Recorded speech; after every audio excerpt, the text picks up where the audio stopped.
আম্মাজান আয়েশা সিদ্দিকা রাদিয়াল্লাহু তাআলা আনহা বলেন, যেই ব্যক্তি যানবাহনে চড়ে হজ করতে আসে আল্লাহর ফেরেশতারা তার সাথে মুসাফাহা করে, এবং যে ব্যক্তি পায়ে হেঁটে হজ করতে আসে আল্লাহর ফেরেশতারা তাকে গলার সাথে জড়িয়ে মুআনাকা করে। সুবহানাল্লাহ। হাত ধরলে মহব্বত বেশি হয় না বুকের সাথে জড়িয়ে ধরলে মহব্বত বেশি হয়? ফেরেশতারা বুকের সাথে তাকে জড়িয়ে ধরে বলে, আল্লাহ তোমার বান্দা নিষ্পাপ, আমি যেমন তোমার নিষ্পাপ সৃষ্টি, তোমার বান্দা নিষ্পাপ হয়ে গেছে, তার ছবিটা তুমি উঠায় নাও, তাকে তুমি জান্নাতে দিয়ে দাও। ফেরেশতা বুকের সাথে জড়িয়ে তার জন্য সুপারিশ করে। হযরত ইব্রাহিম আলাইহিস সালাম, ইসমাঈল আলাইহিস সালাম, যেনারা কাবার শেষের স্ট্রাকচার গঠনকারী, কাবা ঘর যাদের হাতে এত বড় মসৃণ এত সুন্দর আবাদ হয়েছে, ইনারা পায়ে হেঁটে হজ করেছেন। আব্বাজান আদম আলাইহিস সালামের দুই রাওয়ায়াত।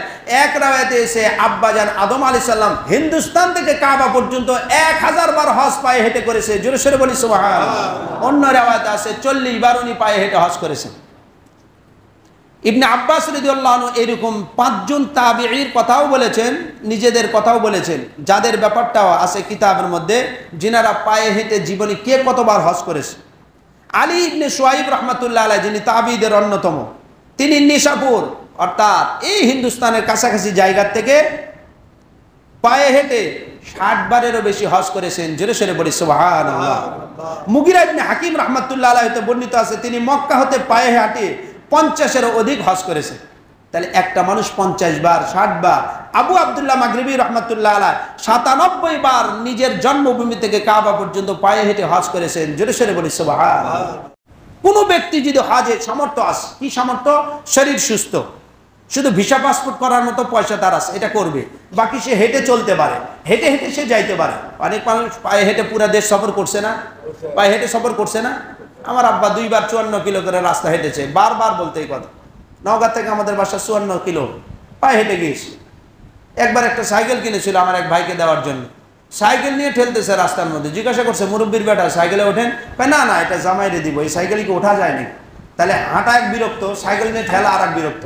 কি বলে, মাঝ রাস্তায় কোনোদিন যদি কারো মোটর সাইকেলের সমস্যা হয়, পেদানি বাইরে হয়ে যায় ওটা গ্যারেজ পর্যন্ত আনতে। মোটর সাইকেল বলে, আমারে নিয়ে তো ভালোই ঘোরো, আজকে আমি একটু 1 কিলো তোমার গাড়ি উঠি, দেখি মজাটা কেমন। তাহলে হেঁটে চলা এক বিরক্ত, আর এক জিনিস ঠেলে নিয়ে যাওয়া আর এক বিরক্ত।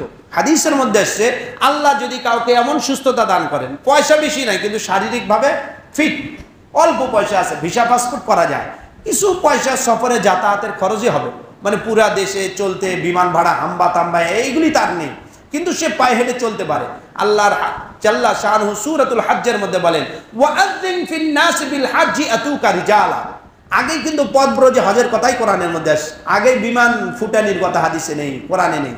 আল্লাহ বলেন, কেউ যদি পায়ে হেঁটে হজে আসে, হজে যে পায়ে হেঁটে আসবে তার ঘর থেকে বের হওয়া মাত্র যতগুলি কদম আল্লাহর জন্য কাবার থেকে আসবে, প্রত্যেক কদমে 700 গুণ করে নেকি তাকে দান করা হবে। জোরে সোরে বলি সুবহানাল্লাহ।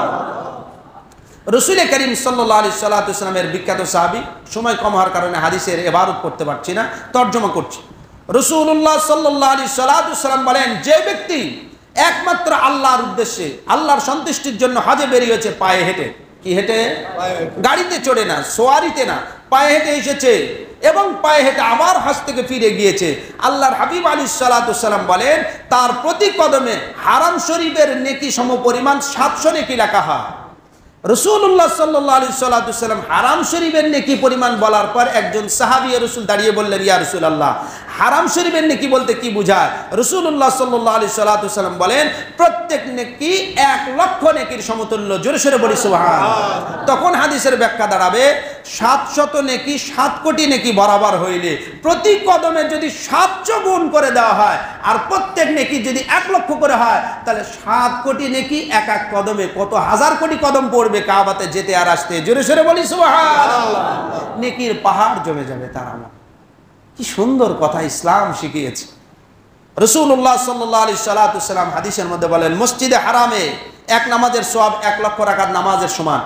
হাসান বসরি রাহমাতুল্লাহ আলাইহি বলেন, 1 রোজা 1 লক্ষ রোজা রাখার সমান সওয়াব। কাবা শরীফের আশেপাশের চতুর্দিকের 10 কিলো 1 দিরহাম সদকা করা 1 লক্ষ দিরহাম সদকার সওয়াব।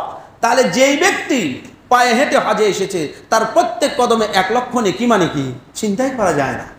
এরকম সুযোগ মানুষ যদি বলা হয়, ভাই আজকে মাছ বাজারে কালকে যেটা 220 টাকা কেজি গেছে ওটা আজকে 200 টাকা। আরে গোস্ত কালকে যেটা গেছে 750 টাকা, আজকে ওটা 700 টাকা। দুপুরবেলা সিরিয়াল ধরবেন, টিসিবির মাল দেয় ফ্রি না টাকা দিয়ে। বাজারের সাথে আপনি হিসাব করে দেখবেন 10-15 টাকা 20 টাকা, এর বেশি কম বেশি হয় না। এরপরে ওই তেলের ওই গুণের ওই জিনিসের মানামান বাজারের সাথে এক হবে না, তারপরে সিরিয়াল কম না বেশি? 20-30 টাকার জন্য মা বোন কিভাবে কামলা কিষানের মতো লাইন ধরছে, মানে রোহিঙ্গারা জীবনে কিচ্ছু খায় নাই, যেইভাবে লাইন বাপরে বাপ এখানে ত্রাণের জিনিস বিতরণ হইতেছে। তাহলে 20 টাকা ফায়দা পাওয়ার জন্য বৃষ্টির দিনে সারাদিন বৃষ্টিপাত, এরপরে 150 মহিলা লাইন দেখা হয়েছে মেক্সিডিতে। তাহলে মানুষ 20 টাকা বাঁচানোর জন্য লাইন ধরে যদি দাঁড়াতে পারে, আল্লাহর জন্য কেন সে পায়ে হেঁটে হজ করতে আসতে পারবে না? 2 নম্বর হাদিস, আন আয়েশা রাদিয়াল্লাহু আনহা মারফুআন ইন্নাল মালাইকাতা লা তুসাফিহু রুকবানাল হাজ্জি ওয়া তা'তানিকু মুসাআতা। আল্লাহর হাবিব আমাদের আম্মাজান আয়েশা সিদ্দিকা রাদিয়াল্লাহু তাআলা আনহা বলেন, যেই ব্যক্তি যানবাহনে চড়ে হজ করতে আসে আল্লাহর ফেরেশতারা তার সাথে মুসাফা করে, এবং যেই ব্যক্তি পায়ে হেঁটে হজ করতে আসে আল্লাহর ফেরেশতারা তাকে গলার সাথে জড়িয়ে মুআনাকা করে। সুবহানাল্লাহ। হাত ধরলে মহব্বত বেশি হয় না বুকের সাথে জড়িয়ে ধরলে মহব্বত বেশি হয়? ফেরেশতারা বুকের সাথে তাকে জড়িয়ে ধরে বলে, আল্লাহ তোমারে বান্দা নিষ্পাপ, আমি যেমন তোমার নিষ্পাপ সৃষ্টি, তোমার বান্দা নিষ্পাপ হয়ে গেছে, তার ছবিটা তুমি উঠায় নাও, তাকে তুমি জান্নাতে দিয়ে দাও। ফেরেশতা বুকের সাথে জড়িয়ে তার জন্য সুপারিশ করে। ইবনে আব্বাস রাদিয়াল্লাহু থেকে আরো বর্ণিত আছে এই ব্যাপারে, উনি যখন অসুস্থ বিছানায় কাতরাচ্ছেন মৃত্যুর যন্ত্রণায়, আফসোস করে ওনার চোখ দিয়ে পানি ঝরছে। সন্তানেরা জিজ্ঞাসা করলো, বাবা আপনি নবীর হাতে গড়া সম্পদ, মৃত্যুর আগে কাঁদেন কেন? মৃত্যুর ভয়? বলে না, আমার আফসোস। নবীজি বলেছেন পায়ে হাঁটার হজের সব বেশি। আমি তো পায়ে হজ করিনি হেঁটে, কারণ আমার বাড়ি তো মক্কাতে, আমরা কাছের মানুষ, মক্কা মদিনার মানুষ, তাই থেকে নানার বাড়ি থেকে চলে এসেছি। তাহলে এই যে একটা আফসোস, আমার একটা ওসিয়ত, তোমরা পায়ে হেঁটে হজ করবে। কেমনে হজ করবে? দূর থেকে বাড়ি হলে না, দূর থেকে আসতে মক্কার এরিয়ার হুদুদে হারামের চতুর্পাশে 10 কিলো, বিশেষ করে কাবা থেকে তুমি মিনাতে যাবে, মুজদালিফায় যাবে, আরাফাতে যাবে, কোনো যানবাহন ব্যবহার করবে না। 3 কিলো 2 কিলো 2.5 কিলো এতটুকুর মধ্যে রেঞ্জ, এর মধ্যে যদি যাও মক্কার এরিয়াতে তোমার নেকি যদি 1 লক্ষ গুণ হয়, ওই সময় তোমাদের নেকি হবে আরো 7 লক্ষ গুণ বেশি। জোরে সোরে বলি সুবহানাল্লাহ। পায়ে হেঁটে তোমরা হজ করবে। এখান থেকে 5টি হাদিস আরো রয়েছিল, যা বলার অভিপ্রায় ছিল। 2 মিনিট সময় পেরিয়ে গেছে, আর কথা সামনে না। কষ্ট করে হজ করার কি ফাজাইল, কি সুবিধা! আল্লাহু আকবার। আমরা যদি বুঝতাম তাহলে জিন্দগির কত না পরিবর্তন হয়ে যেত আমাদের। সুতরাং লম্বা চড়া কথা নয়, বরং কথা হলো এই যে আল্লাহ তাবারক ওয়া তাআলা এত সুন্দর করে আমাদেরকে বুঝাচ্ছেন। সর্বশেষ কথা শুধু এতটুকু বলে রাখি, কোন কোন নবী পায়ে হেঁটে কি পরিমাণ কষ্ট স্বীকার করছে। 1 মিনিট। আল্লাহ জাল্লা শানু যেহেতু পায়ে হেঁটে হজের কথাটাই কোরআনের মধ্যে আগে বলেছেন, ওয়াযিন ফিন নাসি বিল হাজ্জি ইয়াতুকা রিজালা।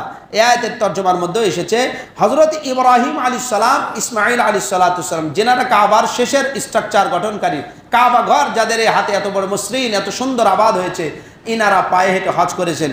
আব্বাজান আদম আলাইহিস সালাতু সালামের 2 রাওয়ায়াত।